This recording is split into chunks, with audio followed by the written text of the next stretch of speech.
How the fuck's it going, everyone? Back today with another video. I've been finding plenty of time to get these things filmed and uploaded recently, and I've been really kind of enjoying cranking out content lately.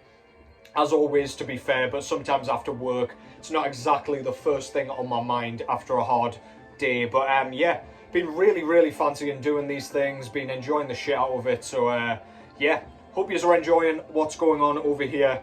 I thought I'd come back with another albums ranked vid. I really enjoyed doing the Mgwa one that I did at either the beginning of this week or the end of last week. I can't remember. All the fucking days merge into one for me at this point. No wonder I'm getting so old so quickly. But yeah, I thought I would rank the Black Magick SS discography today. So this is an Australian band based out of Tasmania, I believe. I never know if that's its own country or if that's part of Australia, but anyway, yeah, this is a band that I've got pretty kind of solid kind of foundational opinions on how their albums should be ranked. So although I haven't thought too much about what I'm going to say or do in this video, I should have a pretty good idea as I'm going through. I have ranked them in order, so like it's all sorted, but yeah, I'll kind of, whatever flies out my mouth at the time will be kind of my reasoning for it. But yeah, I digress. Hope you enjoy this one. I'm looking forward to it. Just a quick shout out to my guy over at Quest for Metal, Questy, who pretty much attempted career suicide over the last couple of days with his metal YouTuber rankings or tier list thing that he's been doing. Honestly, I was sat with a cup of tea knowing that I wasn't part of the first one, knowing that he couldn't roast me in any way, just popcorn out, cup of tea, fucking laughing at all the shit he was saying, all the people getting annoyed in his comments. And then the next one came up today, and I saw my face in there, and I was like, well, that serves me right, I guess. But yeah, he put me pretty high up there, so yeah, thanks very much for that, mate. I appreciate it. It's pretty humbling, and I enjoyed the rest of the video. I was in very good company there, regardless of where he put people on the list. But yeah, good luck with the surge of comments that you've been getting. But yeah, really cool idea, and a fucking ballsy move, may I say as well. But yeah, that aside, what we've got going on in the background, first of all, before we get into the proper ranking, I can't tell if the lighting's dog shit here, by the way. I do apologise if it turns out it is, but yeah, let's see if I can kind of... That did piss all. Nice one. I'm a technological whiz. This is Rainbow Nights, their third full-length album, and I am not going to say a goddamn thing about this one. I'll get into it a little bit later in the vid, because of course this is part of the discography that I will be ranking in just a second. So yeah, this is, as I say, Black Magick SS, based out of Australia, and they play a sort of psychological kind of a occult rock sort of style, akin to bands like Wishbone Ash, Pink Floyd at times, even some Dire Straits every now and then, but with the synths cranked up to the maximum, which really kind of amplifies the psychedelic elements. And then there are black metal kind of croaky screams, growls that comprise the majority of each verse section, along with, as you can hear, some occultish sort of tribal chanting cleans. So that's their basal sound. There's a lot more going on in general, as I will go into in just a second, but I'll get into a few little pieces of their discography that I actually own besides their full-length discography.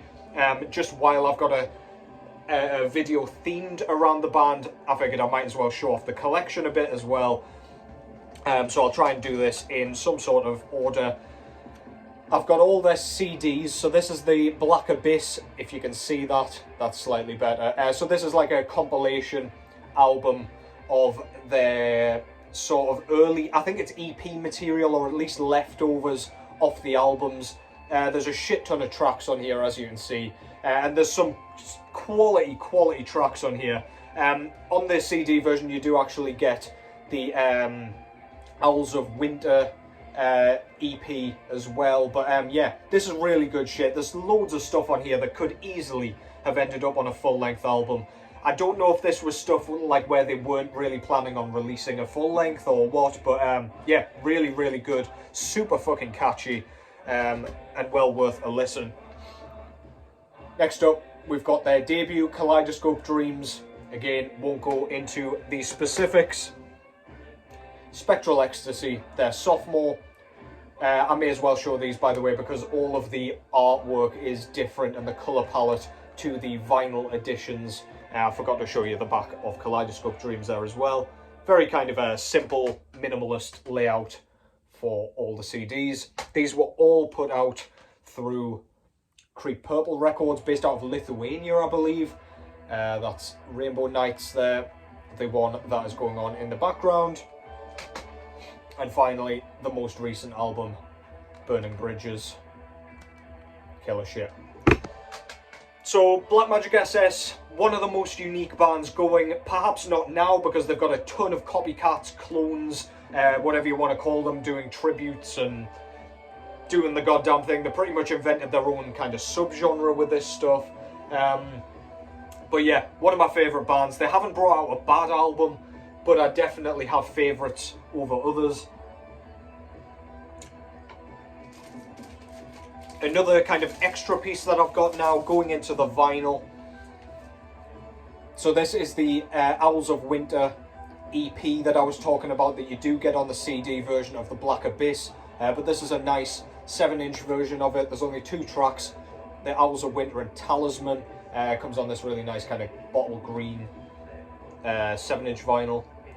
Really like the little pencil drawn owl there sat atop the sides. You get the B side as well. Very, very cool. Love the sort of layout of this one. Quite minimalist. The kind of hypnotic looking skull, Black Magick SS logo skull kind of thing with another hypnotic eye. 2 tracks there, and Creep Purple Records put this one out. And then the last one before we get into the full-length discography ranking is indeed the Black Abyss, which I showed on CD just there. So of course you've got a much more flamboyant, zany, psychedelic-looking cover art here, as opposed to the very kind of orange CD copy. But yeah, this, as I say, compilation album, just flows like a full-length album or like a double album. This is a double LP. I believe, yeah, this one came on a kind of, I believe it's gold. It's kind of sparkly. You can't really see that well on the camera. It looks kind of brown there, but yeah, double LP of that. There's the other one there, just in case you didn't believe me. Back cover there, we've got more colourful waves of, I don't know, looks like some sort of acid trip or LSD trip or something, I'm assuming. Track listing and everything there, very nice, love the layout. On the inside, we get more kind of very colourful, very wacky, very eye-catching artwork. What does that say? Nothing is real, everything is permitted. That's a very kind of punk rock statement there. But yeah, really good shit. Go and check that out. Don't neglect the non-album music from this band, because everything they've done to date has been absolutely magical, pun not intended. So yeah, that leaves the full-length albums. So I'm gonna go into why I've ranked them where I have. There's only 4 albums, so if I don't ramble too incessantly, this shouldn't take me too long. But yeah, that's like asking water not to be wet, I suppose. So see how it goes. So at number 4, my least favourite of the Black Magick SS discography is indeed the brand new one, which came out around May, June time in 2023. This is their latest work, and people have speculated their final work. That remains to be seen. But yeah, this is Black Magick SS in their most polished, most well-produced, form. There are a lot of outer influences going into this one. I'm picking up a lot of Pink Floyd on this particular album. On the first track, the title track, we get kind of a really weird, almost dancey, clubbish kind of electronic section, which is just totally bizarre. Adds a brand new element to their sound. The second track, Breaking Free, has a sort of I don't know, a very robotic sounding guitar intro, which sounds exactly to me like Money for Nothing by Dire Straits. And then the final track, which isn't actually listed here, is a very, very lo-fi sort of... It sounds like it came off like a really early demo sort of track. It's very lo-fi to the point of almost raw black metal production quality. And it's just so goddamn catchy. The third track, however, is where I have a problem with this album. The track Dinosaurs, which I know when this came out, every fucker loved that track. And I mean, instrumentally, I can see why. It's another great Black Magick SS instrumental track. Musically, it's brilliant. Lyrically, I find it really corny. It's just a step too far over that boundary of silliness for me. And it's just a bit... I've seen a bunch of people saying like, oh, you just don't get the lyrical theme, you don't get the symbolism, and you don't get the metaphor. And it's really honestly not that deep, it's not that clever, and it's not that good a track in my opinion. Lyrically, that is anyway. I feel like that the clean production on tracks like Dinosaurs kind of amplifies and emphasizes how mediocre the clean vocals are. They sound brilliant, especially when they're cloaked in static. However, they're not conventionally good vocals, and I feel like our vocalist here, whoever he is, sounds very strained and like he's really struggling to hit some of the notes on this particular album because of that clean production. I feel like the clean production and everything kind of results in the band losing a bit of its mystery on this album. I feel like this is a bit more accessible, which I'm sure is what they were going for here. But yeah, although I've got a few gripes with it, I do enjoy the shit out of it, and I love playing it from time to time, but it's just not the album I reach for first out of this band's catalogue. But yeah, regardless, check this out. Well worth a listen, and I imagine I'll see it on quite a few year-end lists come the end of this year. That's Burning Bridges by Black Magick SS, and that's the last time I'll try and say by Black Magick SS, because of course all of these are. The next one that I've got for you here is the one playing in the background.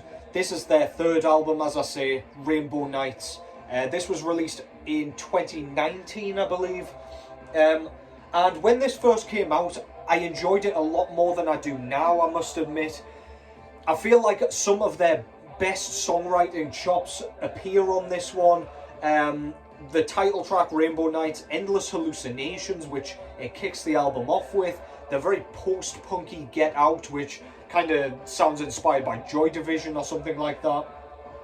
The phenomenal solo on Kali is majestic, really memorable, very melodic. And it's one of those where it doesn't sound like just a space filler or a bridge into the final kind of closing verse. It really fits the bill and serves a massive purpose on that track. The issue sort of comes with Mother's Lullaby, which as a standalone track I think works really well with the whole psychedelic thing that they've got going on here, as you can see by the very hippy-dippy sort of album cover and colour scheme and everything. But it kind of breaks up the album a little bit. It sort of brings the tone down and mellows you out a little bit, where it feels like you're about to fall asleep. It's very sort of a Black Sabbath Planet Caravan sort of thing, where it's just a weird, bizarre soundscape where you don't know where it's going to go next. And it's very kind of auto-tuned as well, very robotic yet again. That's where the album loses its flow a little bit, but the track itself's brilliant, and every other track is a high point on this one, as you will hear in the background, and are hearing, I assume. If you're not listening to me ramble on, you're just straining to hear whatever's going on in the background. Wouldn't blame you. But yeah, really, really good album regardless. That one, I mean, it's slightly better produced. Well, it's quite a bit better produced than the albums that came before it. But it's got a bit more grittiness than the Burning Bridges album that came after. But yeah, it's not too much of a far cry in that regard. Very good shit anyway. And super goddamn catchy. Again, some of their best songwriting appears on that thing. So yeah, well worth a listen. That was Rainbow Nights, and is Rainbow Nights.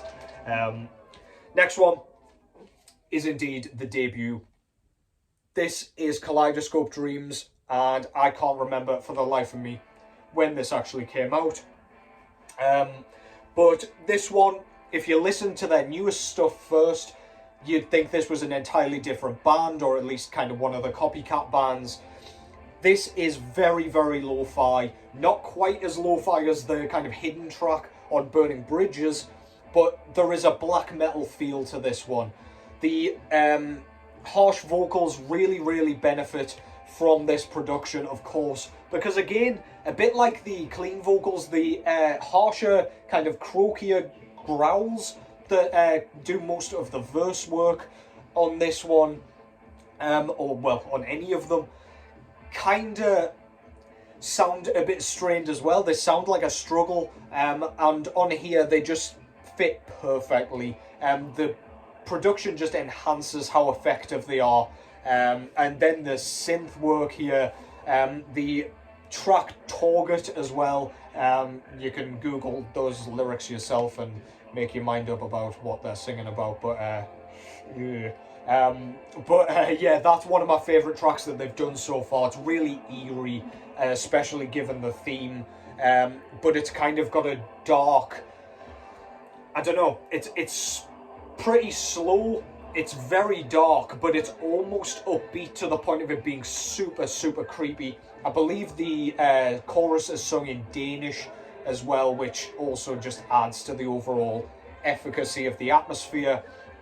But my god, some of the stuff on here is so, so well done, so well written. In fact, all of it is, let's be honest. This is where they kick things off, and this one just owns a piece of my heart, to be honest. I love throwing this one on. I think this one is under half an hour long as well, so if you're not too sold on their sound yet, this is a pretty good introductory kind of record to throw on, get through. If you like it, you like it. If you don't, you don't. But then you don't feel like you've wasted too much time either. Just a few listening tips for you there. But yeah, Black Magick SS, Kaleidoscope Dreams. There we go. I fucking said the band name again. What an absolute donkey. Yeah. And finally, that leaves one album. Can't be too surprising for you, because when I first started this channel, I'm sure I was showing this one all the goddamn time. This is their sophomore, Spectral Ecstasy. Again, don't ask me to tell you when this came out. I don't think it'll tell me on the back either, but this is a repress anyway. All the different pressings have different cover art as well, if I'm not mistaken. But yeah, this is one of the catchiest albums you will ever hear, whether you're a fan of rock music, even pop music. The hooks on this are to die for. Really, really impressive, and don't sound like they've come from metal musicians or even rock musicians at times. They're just so effective, and just so earwormy. This is just a treat from beginning to end. It's just catchy through and through.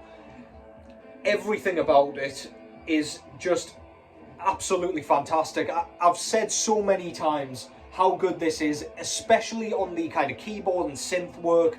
The track Black Hand, the first track, one of the most infectious, contagious tracks you will hear.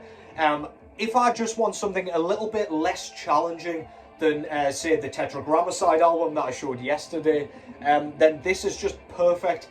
It bridges that gap between metal and kind of, as I say, rock music, catchier genres and subgenres perfectly, and it still scratches the metal itch when I'm still in the mood for it. There's very few times where I'm not in the mood for metal, to be fair, but when I'm just craving something a little bit different, maybe a palate cleanser in between death metal albums or black metal albums, then this is just that perfect album.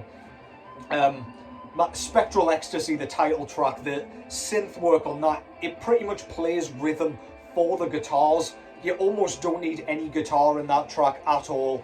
It's just a super, I don't know, it just sounds like a 70s kind of a cult rock track, and it is an absolute treat for the ears. I would recommend this to anybody, let alone just metal fans, because it's just so catchy. Regardless of the harsh vocals, I feel like people could get past it if they're open-minded enough, I guess, but that's the same as anything. But yeah, regardless, I love this thing. That will always be my favourite Black Magick SS album. That's Spectral Ecstasy, and that concludes this album's Ranked. So, hope you enjoyed that. As I say, that was pretty darn near off the cuff, so hope I made some sort of logical sense there. But yeah, I should be back pretty soon. I'm busy tomorrow night, I believe, so don't expect it straight away, but I do have a couple of ideas, one of which my mate gave me this afternoon to sort of sort out over the weekend. So yeah, shouldn't be too long. As I say, I've been bitten by the bug well and truly. I noticed I got a ton more subscribers since Questy shouted me out in his recent vid, so welcome everyone. Hope you've enjoyed that. It's great to have you here. Take care as always, and I will catch you in the next one.